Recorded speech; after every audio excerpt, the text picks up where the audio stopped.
Okay.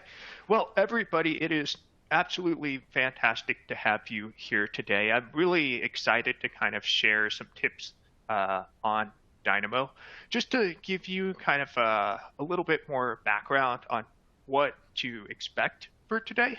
We're going to really be getting into some pragmatic application of Dynamo. So thinking more about if I'm working inside of this visual programming tool, how can I leverage it and work better in it? How can I work faster in it? And how can I make my outputs for my end users a little bit better?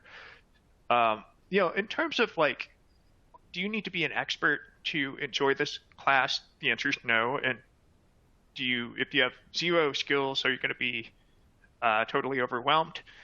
There's a learning curve, just being honest.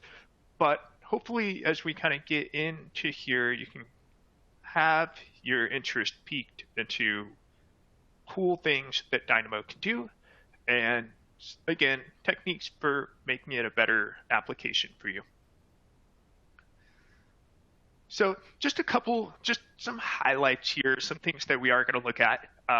We're going to look at this mostly through the lens of Dynamo 2.13. That is, I believe, the most current version available in Revit today. If we go into the sandbox, we can get some newer builds, but what we are working in this presentation is going to be 2.13. In addition, we're going to look at some of the features that are newly available, new-ish, right? I guess Revit 23 has been out for, 6 months now. But we're going to look at some of those new features, some of the things that have changed and have been improved in the latest Dynamo versions. We're also going to look at some pragmatic deployment strategies. So when we're building a Dynamo graph, there's really two sides of the fence to think about here, right? There is the kind of the programmer hat. That's hopefully everybody on this call. You're putting on your programmer hat and you're going to crack open Dynamo and you're going to do stuff.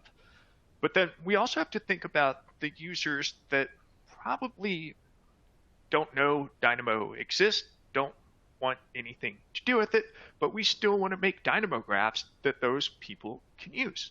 So we're going to look at some of the deployment strategies to make a better experience for those end users. I'm also going to talk a little bit about kind of strategies for managing change logs and other kind of internal coordination. So when you develop a Dynamo graph, it's not a static entity. It's something that will likely evolve over time. We might find errors and we need to fix them. So recognizing that a Dynamo graph is dynamic, I want to show you some strategies for managing that. We're also going to talk a little bit about algorithmic efficiency, and this is kind of a concept that is based around, can we write code in a way that enables it to be less computationally intensive?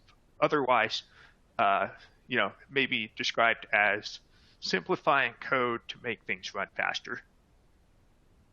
And then one of the last things I want to talk about is kind of the strategy around making Dynamo inside of Dynamo run faster. So when we're working, when we're doing testing, that kind of thing, there's things that we can do to manage our geometry engine, make things run a little bit snappier, and just get a better performance so that we're not pulling our hair out when we're working in a really big file. Okay, so let's kind of also think about this in a gradient. I'm going to start with some nice layups for those of you that are just getting into the world of Dynamo, and we'll also work to progress into increasingly more advanced topics.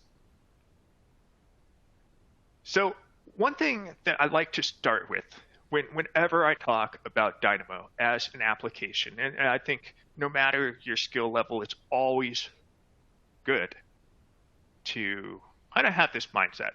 But Dynamo is really a data exchange tool. It does an incredible amount of stuff, but at its core, I believe it is a connector and a purveyor of data.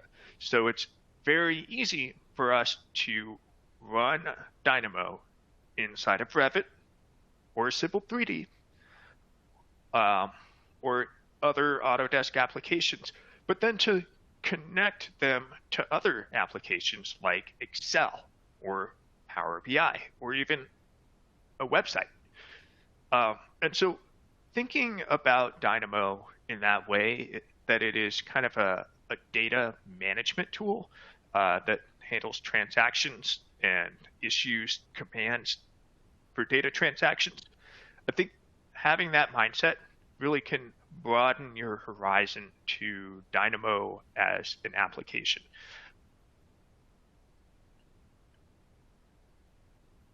Okay, so first thing I wanted to show you really quick, and I'm not actually going to be doing most of this from a PowerPoint. I'm going to be going live, but I just want to quickly talk about keyboard shortcuts. I think most of us find ourselves in visual programming and Lisp routines and Dynamo after we kind of hit a wall in our original application, right? My first love was Revit. So I was very keen to be very fast inside of Revit. So I mastered most of the keyboard shortcuts. Dynamo also has keyboard shortcuts. And I think that, again, many of us know the keyboard shortcuts for our base applications. It's worth building the habit to know keyboard shortcuts inside of Dynamo. Now, I'm not going to show up here all the keyboard shortcuts, but I wanted to call out 3 that I think are oftentimes overlooked and not as well known. And the first is just the control plus clicking on the node to duplicate the node. The second is that we can actually clean up our node layouts, right? So when we start to put together a Dynamo graph, they can get a little bit messy. So we can use Control plus L to clean up that layout. And then the last one that I wanted to call out is the Shift plus wire. So if we grab the end of a wire in a port and there's a bunch of wires, we can move all of them with one click using Shift plus clicking on that. So just real quick, I want to show that for you. So I'm going to go ahead and bring up Dynamo on my screen. Misty, can you just quickly confirm we see Dynamo and not a PowerPoint now? Yep, sure do. Fantastic. Okay, so again, some classic shortcuts that we have. If you simply double left click in the workspace, you're going to automatically create a code block. Let's say I have some nodes in here.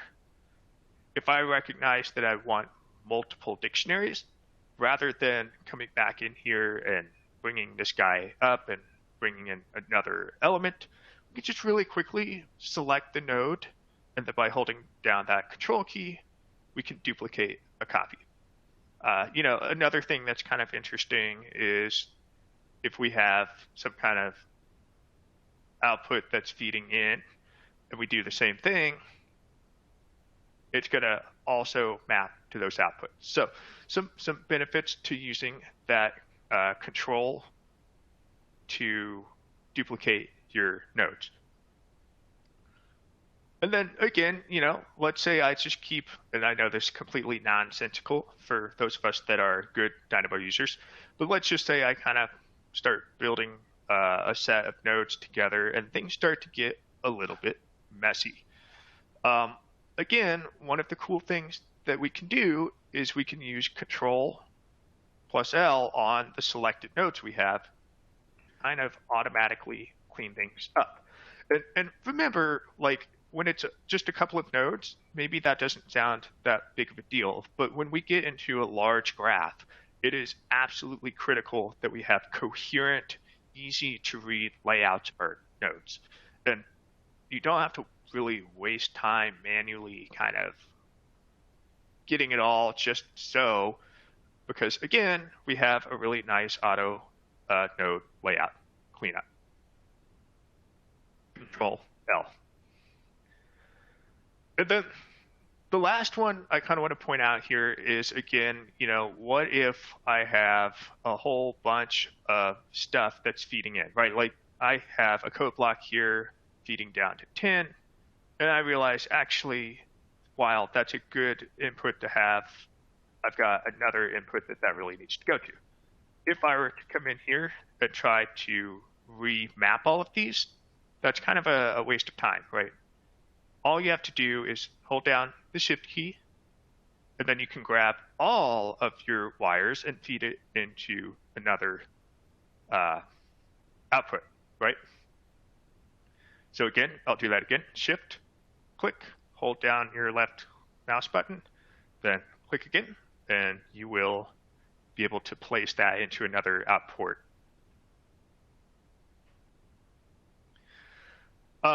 There's a number of other keyboard shortcuts, but just high level, those are the ones that I like to point out. People overlook them. They're there, they're useful, they're helpful, they will save you time. Try to use them. All right, let's jump back. So next thing I want to talk about is the user experience side of things. If we're designing a Dynamo graph, one of the most important things to kind of consider is who is going to be using the graph? What does the graph do, and who's going to be using it, and how are they going to use it? So some things that I just want to throw out. Any time you're building a graph and you expect others to use that Dynamo graph, especially your broader office, consider that user interface and think of that as one of your highest priorities. Last year, I was at the Advancing Computational Building Design Conference in Dallas. It was a great event. But there's a common theme of people struggling to get their users to use Dynamo scripts that they were writing. And the common solution is really thinking about that user experience and making sure that it's easy for our users to use the Dynamo graphs and predictable too, right? They should know when they click on a button what that button is going to do. So when we think about the UI UX strategy inside of Dynamo, there's a few different routes we can go, and in recent years there's been some more options that have kind of manifested. But some of the big things I want to call out is we can use Dynamo Player, right? Dynamo Player is one of the oldest and most commonly used methods of interfacing with Dynamo graphs without opening Dynamo. We also have a number of tools that have kind of emerged recently that enable us to literally take our Dynamo graph and make it a button inside of Revit. So essentially operating as a plugin. There's a couple of pretty cool companies out there that have made some great solutions, Nautica being one of them, Orchestra being another. I think John Pearson has just started working on a tool which looked pretty interesting. He showed that at AU a couple of weeks ago. And then another thing to consider is data shapes. Data shapes is a really cool package. And this package is something that enables us to do a lot of things, but one important thing and thing it's most known for is creating user interfaces, right? We can create custom dialog boxes that can help extend the functionality and the user experience of our graph. Another thing that I've really become a firm believer in is a lot of times when we build Dynamo graphs for others, the open-endedness of selections and data entry can cause a lot of problems. I was building a graph for a company last year that we needed to mine a database that had over 4,000 entries, and unfortunately some of the units and the data was inconsistent inside of the database. And so thinking about how you can restrict the ability to select objects, whether it's in Revit or coming out of Excel or SQL database, think about how we can restrict the ability to just the right types, because if you're selecting the wrong thing, your Dynamo graph might completely do the wrong thing. Okay, so again, I'm going to hop back into my Dynamo section here. And I just want to really quickly show you two different examples of where I think that considering the user experience is really important. So when we're working in Revit, for instance, one thing that we might want to do is we might want to enable our users to select elements, right? So if I come down here, there's a select model elements tool. And this enables me, if I pull this off to the side, I can activate this function, and then you'll notice here that I can now actually select objects, right? So be wary of the fact that when you build some kind of tool like this, it might select more than what you want. Just really quickly, actually, I'm going to cancel this. Go make this back to full screen. Let's go make that manual. So I'm right clicking, I'm going to make this an input. And then I'm just going to quickly save this guy. And I'm going to pull this out. Oh, let's just put it on my desktop for now.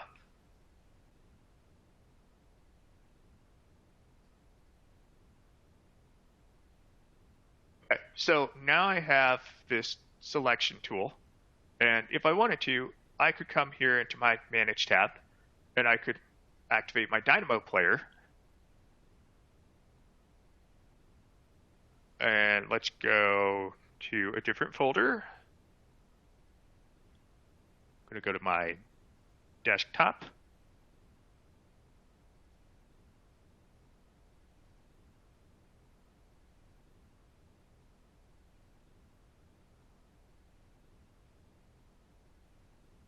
What are you thinking about it?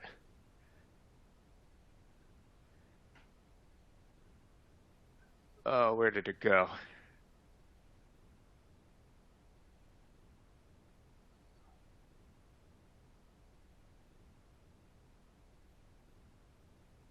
That's kind of odd. Let's go back in here. Okay, I'm going to hit save again. Sometimes OneDrive gets you in trouble. Okay, let's try again. I'm going to just put this here. Document, selection, demonstration. Okay, trying one more time.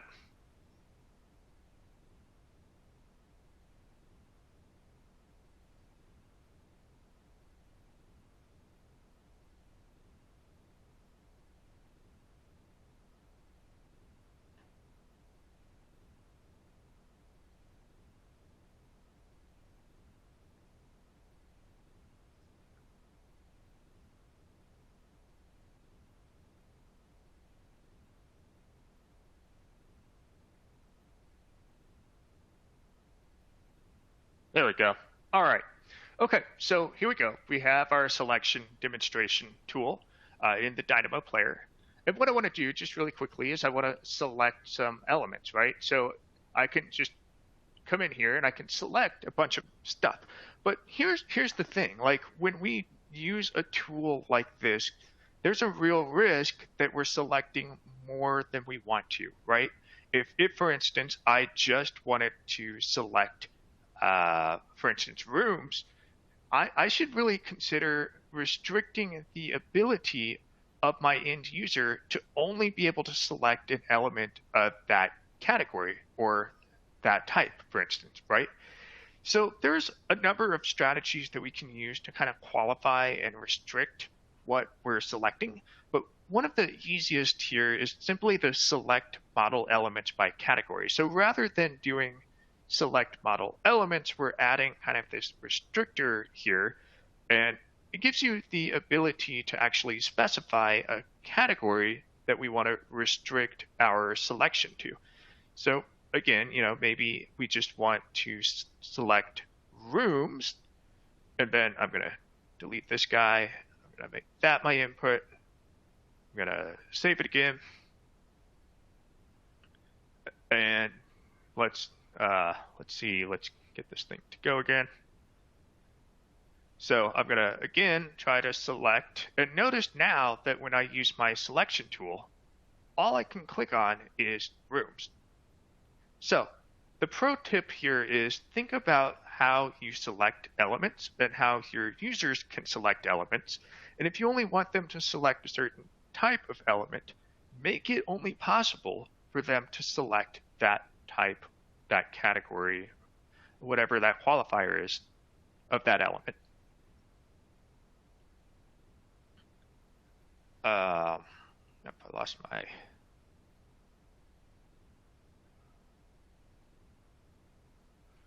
Okay. So also, just really quickly, I want to show you data shapes. So data shapes is really maybe my favorite. I don't know if my top dog, but it's pretty much up there in terms of packages. So packages are essentially community add-ons that extend the functionality of Dynamo. So if I come here, there's a data shapes package.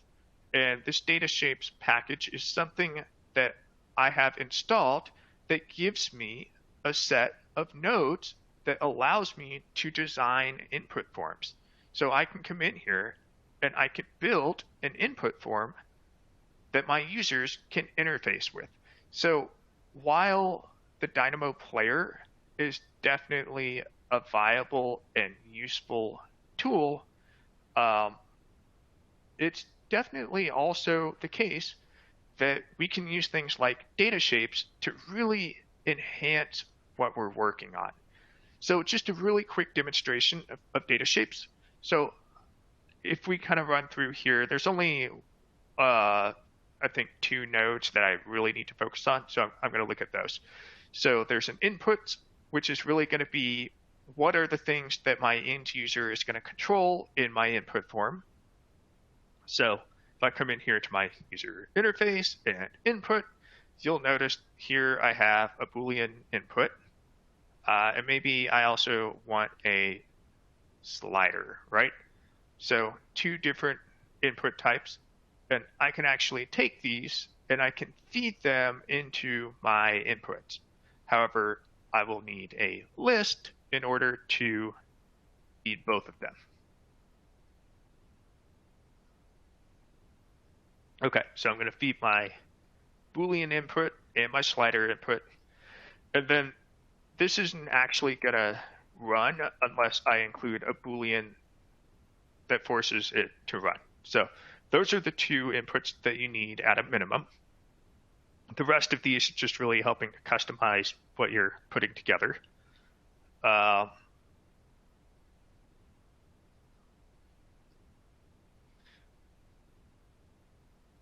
just going to really quickly come in here and put in a Boolean input name.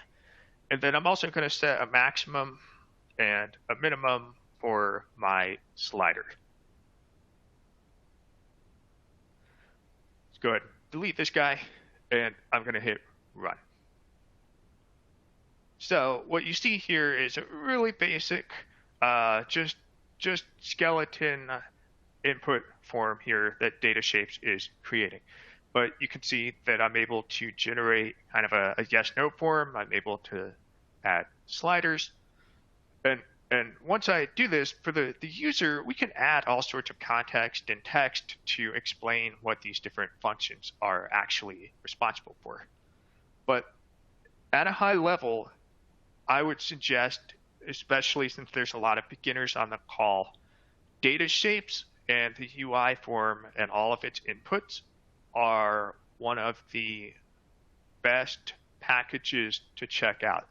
So think about what you can do to build a user interface and a user experience with data shapes or through strategic construction of your inputs so that your end user is going to have an easy and reliable experience when they're working with your Dynamo graphs. Okay, let's keep going here. Try that again. Okay, so here's another topic. So let's say I did have that custom package installed, data shapes. Well, one of the things to remember with respect to a package, and one of the biggest challenges is that these are actually installed as what we call dependencies. And so these dependencies may not exist on your other users' machines. And there's a lot. In fact, I want to do a future session really around strategies for deployment of packages. But oftentimes, when we build some kind of Dynamo graph that uses a custom node from a add-on, that needs to be installed on our users' machines. One thing that the Dynamo team has worked on diligently in the last couple of releases is they've actually built some pretty nifty functions that help us to see what is going on with respect to the actual dependencies in here. So there's this extension called Show Workspace References. And what you'll notice here is that this Workspace References is actually telling me that I am using two packages. I'm using that data shapes, right? That's these three nodes are all data shapes. And then I also happen to be using Iron Python. So this is, I think known by people that are more advanced within the software. But Dynamo recently implemented a new version of Python, sort of recently. And so it was originally built on Iron Python 2.7, and it now is running on C Python. And a lot of packages are still built on Iron Python. So in Dynamo 2.13, one thing that you will need to do is you will want to come in here and if you have some of these older packages, you'll want to come in and you'll want to search for this right here, this Iron Python. And so this is what it's called, Dynamo Iron Python 2.7, and released by the Dynamo team.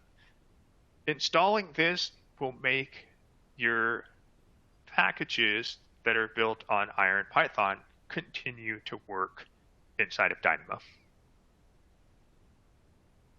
Some nice new features that they've added with the Workspace References, this has been around for a couple of years now, is they're actually giving us the ability to track the size of our definitions, the name, and the file path. So we can get access to all of this information. And I'm just going to close that really quick, and maybe I'll open up a more beefy graph so you can kind of see what that might look like with something that has more inputs in here. So you can kind of see in this example that I have a different version of the data shapes installed, and I have some other packages that are currently not installed on this machine that this older Dynamo graph is using. So the Workspace References really helps you manage that, and as it's continued to improve, it's given us the ability to manage it a lot easier than it used to be.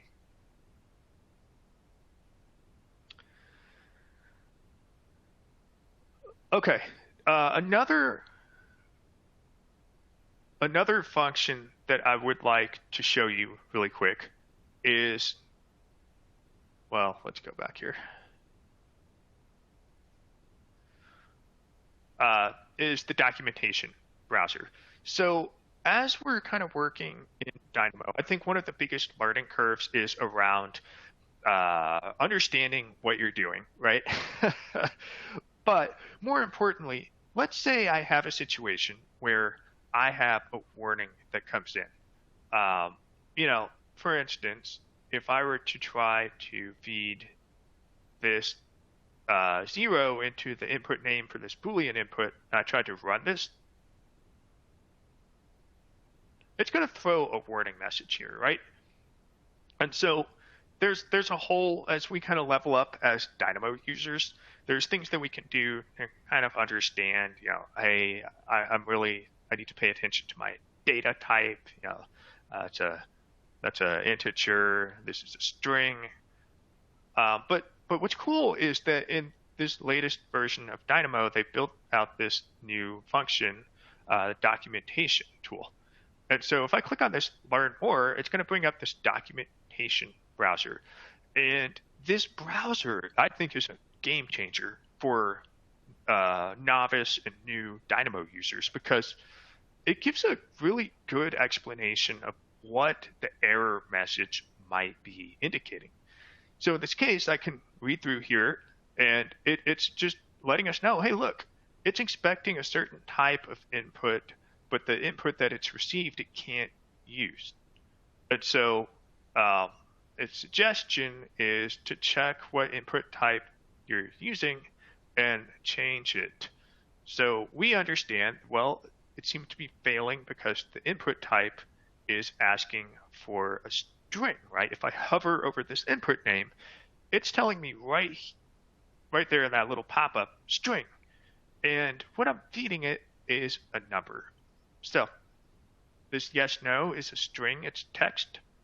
If I feed that in, the wording resolves itself. So this documentation browser, don't discount what it brings to the table because it really does help explain precisely what the warning is.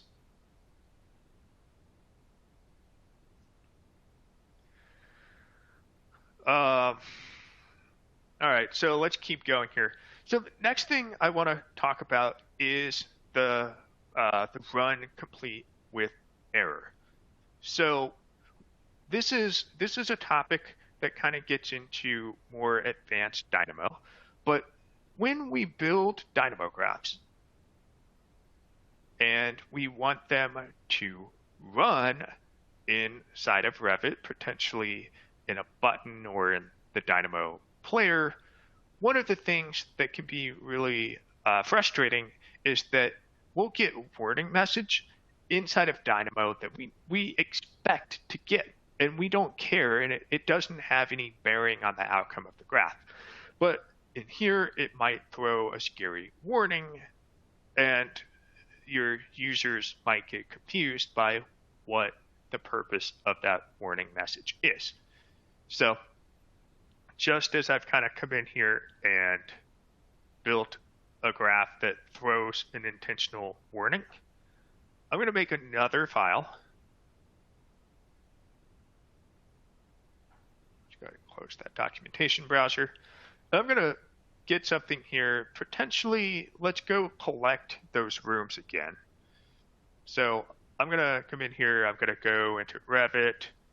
I'm going to go get my elements. And I'm going to go to my, nope, not elements. I'm going to go to my selection tool. And I'm going to get all elements of category. And my category is going to be, again, let's do rooms.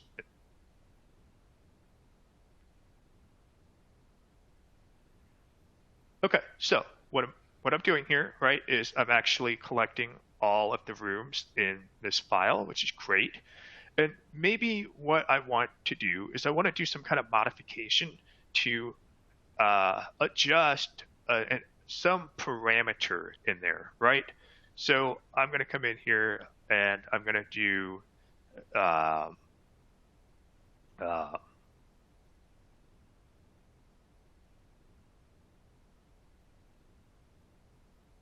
I'm not sure why I can't seem to type there. Try up here. Okay, so wow, set parameter value by name. Let's do set parameter by name. Okay, so this node, amongst many others, is one that allows us to kind of interface with our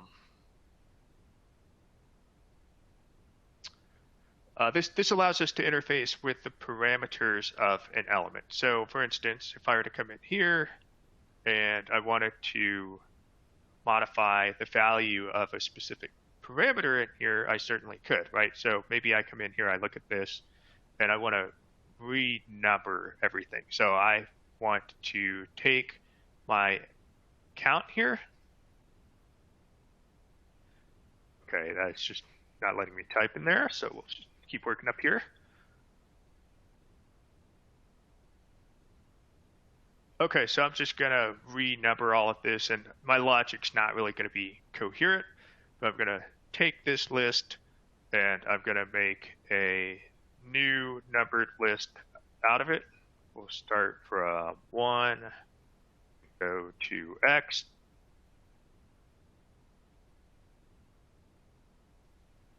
Okay.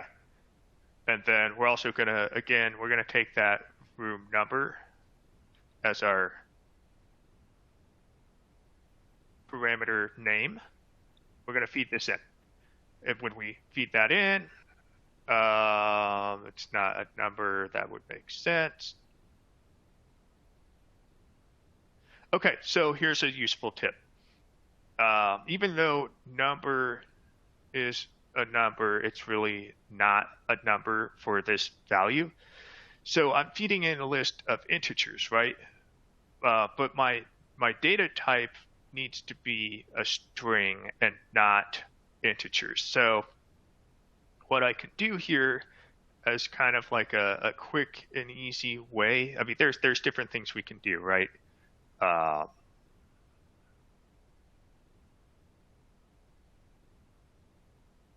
So we have some custom nodes that will allow us to take strings to integers and vice versa. But one of the easier things to do is to just take your list. So I'm going to take my list here that I just made. And I'm going to add just an empty string to the end. Let's see, is that?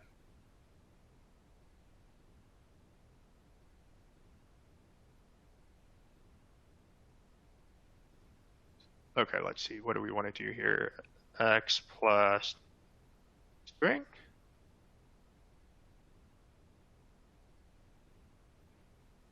That's what I get for ad-libbing on here.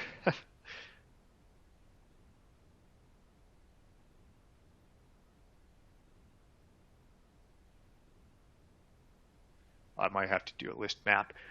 Anyways, the idea is that as we kind of run through here, we're going to get some kind of error message. And we want to address the fact that the error message that we have it's okay if it pops up. And we want to ignore that message.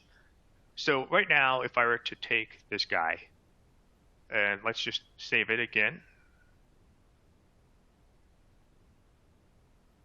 And we're going to do warning. I'll come in here. Again, I will launch this guy.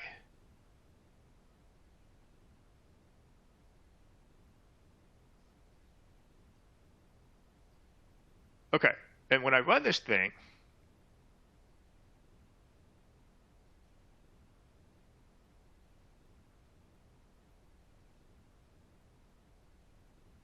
while this is failing,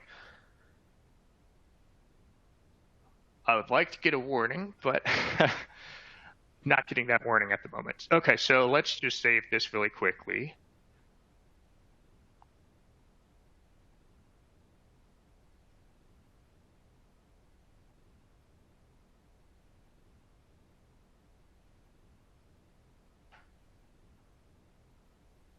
Well, that still worked. Okay, so here again, I'm gonna run this, and I'm gonna get a warning message. Or will I? Why is that not giving me a warning?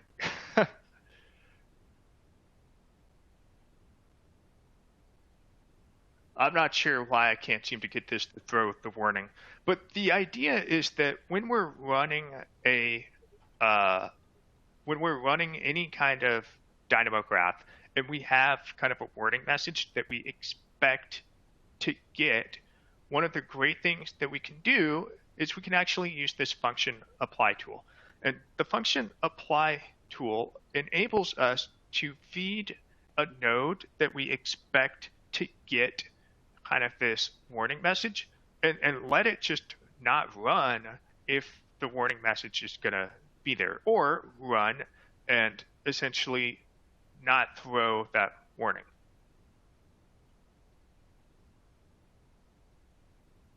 So the function apply, just to be clear, what it does here is that we can feed in some kind of function, some kind of executed item, and once we feed it in, we can actually tell it do something based on an argument. So I could put in some kind of if statement or some other kind of function.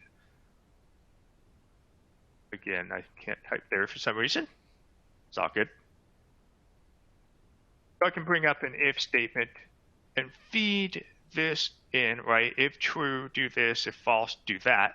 And this enables us to use the function apply to kind of ignore and disregard the warning. So I want to keep going really quickly. I'm just watching the clock here.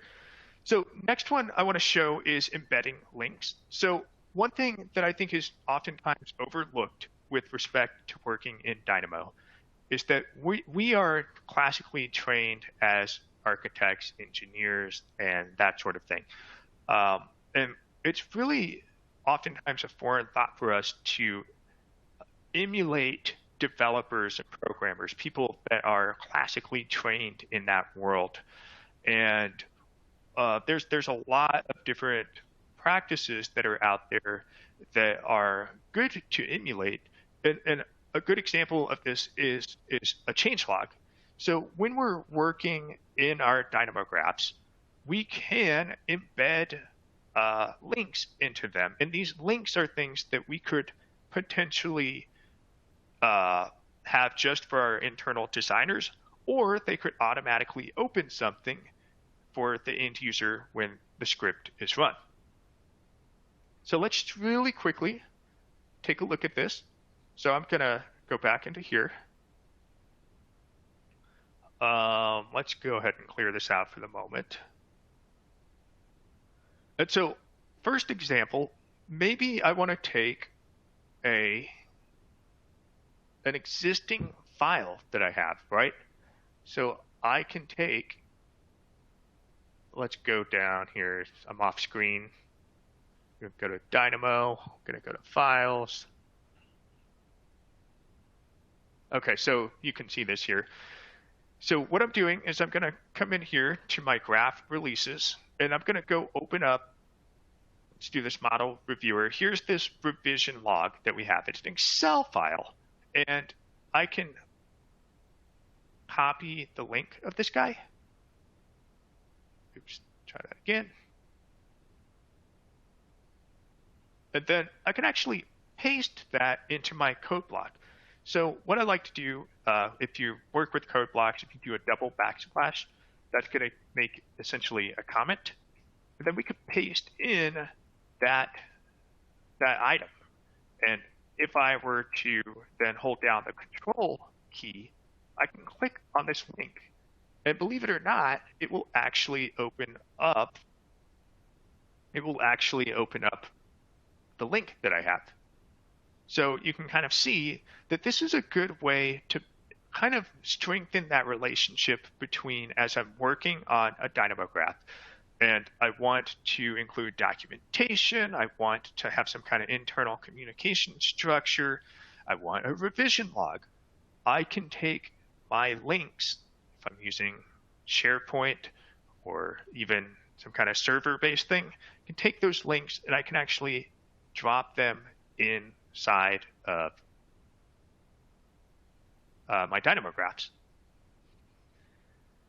And then it's also possible to go one step further. Like I just said, I can actually come in here and I can, I don't know, take a Python script. Again, I can't type there for some reason.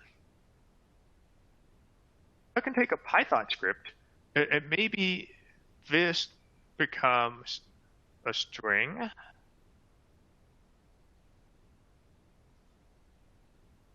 I can feed this, let's set that to manual.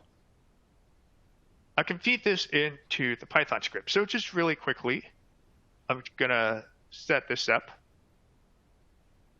And what I'm going to do is I'm going to set up just a quick edit.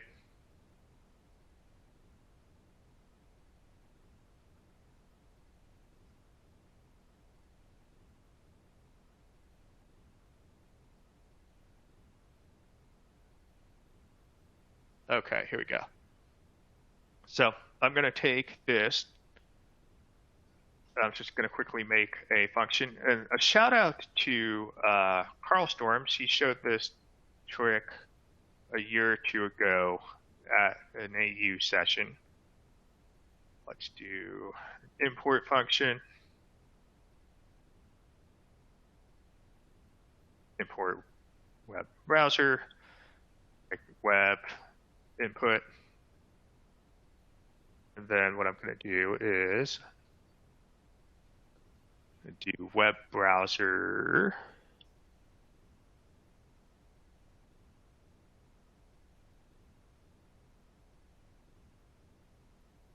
Open web u equals 2.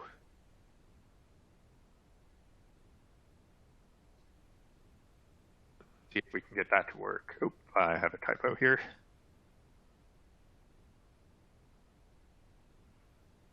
All right, now let's see if I run what happens. Oh.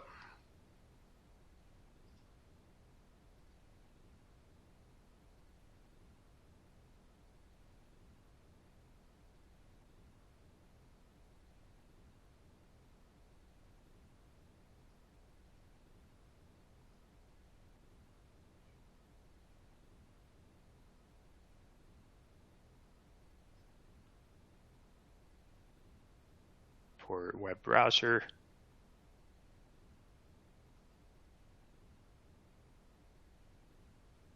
No module named web browser.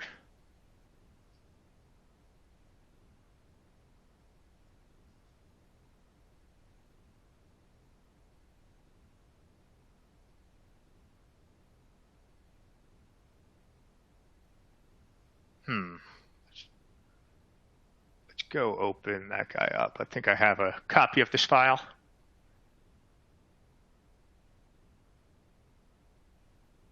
Here we go. Okay, so same concept. I'm wondering what I have wrong here in my.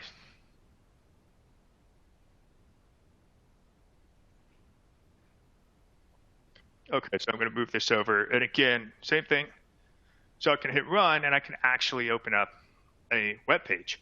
So the point here is that when we're running a Python script and we include a link, we can actually open up files. We can open up web browser pages, all sorts of things. And there opens up a lot of implications for designing Dynamo scripts that maybe interface with different programs, and your users might not need to even be really working inside of Revit, right? We could have an engineer that's working with Excel calcs. We can point to an Excel file on your SharePoint, open it up, make some kind of edit, and then consume that data change and bring it into your Revit environment. Okay, I know we're getting real tight on time here, so just really quickly, algorithmic efficiency. There's a application called TuneUp. TuneUp was released a couple of years ago. It allows you to actually measure the execution time of each individual node in your Dynamo graph. And so you can really leverage this to help understand what you're working with and what you want to maybe look for alternative coding methods, right? There's many ways to program inside of Dynamo. There's many ways to achieve our goals. So think about writing code in a way that minimizes your execution time. TuneUp is a great way to kind of educate yourself on what are the elements that execute fast and what are the elements that are slow. Another favorite tip of mine is working with functions. So when you get into design script, it's possible to set up functions, and functions are essentially predefined data that we can use to execute something in advance and then call upon it later in the script. And this is a really important concept because we can set up some key functions at the beginning and only execute once. I see a lot of Dynamo graphs where people will have a, get all rooms, and then they use the same exact get all rooms function later. If we build this into an early graph element, get all the rooms right at the beginning, we can run it one time and not run it 2 times or 3 or 4 times throughout the graph. The other thing that functions really let us take advantage of is this notion of setting up kind of formulas within our Dynamo graphs. So you might have a naming convention for your floor plans, and you might have a naming convention for your sheets and the floor plans that go on those sheets. We can build these variables right at the beginning of your graph and make it very easy to edit. And then all of the rest of the code is just referencing these functions that we built at the beginning of the graph. To build a function, all you need is you need to type in this definition, and then you can give it a name. And then we need to define what's actually happening inside of there.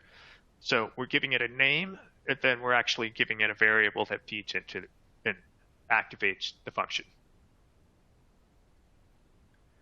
And then one last thing I'd like to point out for the people that are working heavily with geometry, every node that we create that is working with geometry is creating a rendition of that geometry inside of the Dynamo geometry engine, Helix and the Autodesk Shape Manager.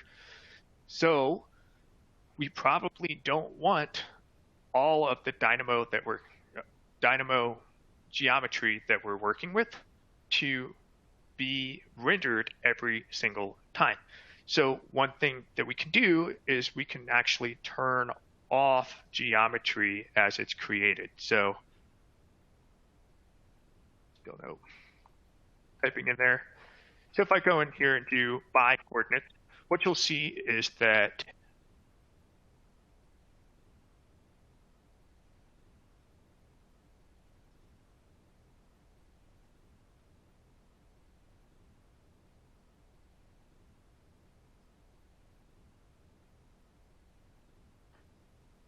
where around here I have a point.